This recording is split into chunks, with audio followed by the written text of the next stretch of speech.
প্রিয় ভাই, আপনাকে রোজা থাকা অবস্থায় ব্রাশ করা যাবে, তবে ফোকাহে কেরামের মতামত অনুযায়ী এমন পেস্ট আমাদের জন্য ব্যবহার করা উচিত হবে না যেই পেস্টটার মধ্যে অধিক স্বাদ থাকে। আপনি বুঝতে পারেন এটার মিষ্টতা কেমন, এটার ঝাঁজ কেমন, যেটা আমার গলার মধ্যে অনুভূত হয়, মুখ কুলি করার পর আমার মুখের মধ্যে সেরকম একটা স্বাদ লেগে থাকে। এই জন্য তারা বলছেন এটা কারাহা তথা মাকরু।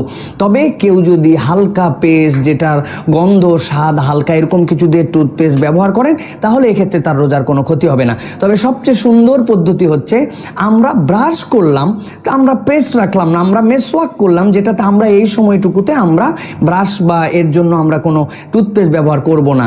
এক্ষেত্রে আমরা অনেকে মনে করি রোজা থেকে তো আমাদের মুখ দিয়ে একটা স্মেল আসে, আমাদের একটা গন্ধ আসে, যেটা অনেকের কাছে আমাদের অনেক ক্ষেত্রে মনে হতে পারে দুর্গন্ধ, কিন্তু এটারও একটা কিন্তু আল্লাহ রাব্বুল আলামিনের কাছে দাম আছে, সেটা আমাদের জন্য খুব বেশি খারাপ না। এর জন্য আমরা নর্মালি ব্রাশ করতে পারি। তবে কেউ যদি বাধ্য হন যে তার অত্যধিক দুর্গন্ধ লাগছে, সেই ক্ষেত্রে তিনি যদি টুথপেস্ট দিয়ে ব্রাশ করেও ফেলেন, তাহলে তার রোজার কোনো ক্ষতি হবে না।